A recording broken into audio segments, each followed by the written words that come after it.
How many camels are there in Holland? Dementia, Ma and Me. Written and read by Phyllida Law. A brief cognitive status exam. What is your full name? How old are you? When were you born? What year is this? What month is this? What day of the week is this? What date is this? What is the name of this place? What town, city are you in? What is your mother's maiden name? Who is the current PM? Who was the PM before him? Without looking at the clock, what time is it? Are you right-handed or left-handed? Say the names of the months forwards, January to December. Now backwards. Count backwards in sevens from 100. In the beginning. My mother, Meg, was the seventh of 8 children and the youngest of 5 sisters born to a Presbyterian minister and his tiny, indomitable wife, who lived to terrorize us all. Mother remembered very little about her papa, except that he wore a velvet smoking jacket of an evening and kept a bar of nougat in his breast pocket for little fingers to find.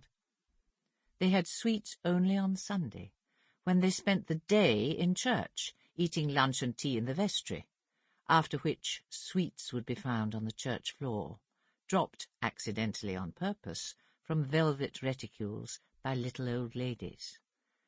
Papa died young. Granny went into mourning and took her 8 children to Australia, where her brother was a professor at the university in Sydney. Mother was still wearing woolen hand-me-downs. When Granny became ill, the doctor advised a return to a cooler climate. The children were perfectly willing. Ripe mangoes were nice, but locusts were nasty. They took the boat home in 1913. Granny said there were spies on board, and her beautiful Titian-haired daughters caused havoc among the crew. Aunt Mary got engaged to a sailor, who went down with Kitchener in 1916. Back in Glasgow, in reduced circumstances, they squashed into a small ground-floor flat near the university, and Aunt Lena, who married a millionaire and died on a luggage trolley in Glasgow Central Station, looked after them all.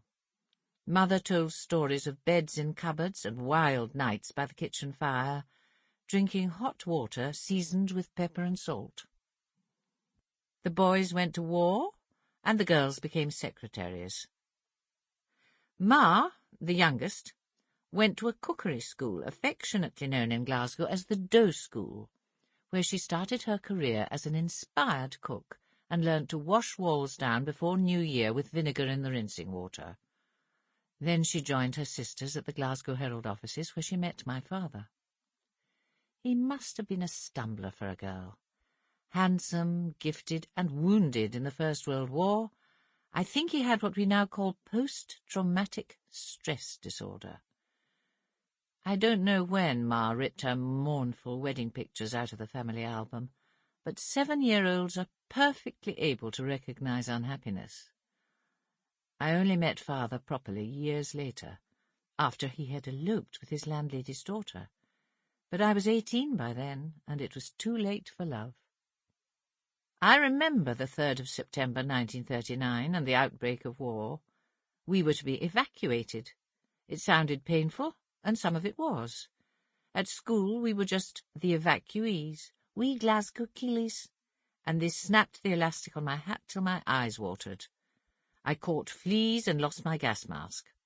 James, my brother, who was 12, wet the bed, got whacked with a slipper, and ran away back to the bombs. I was left behind.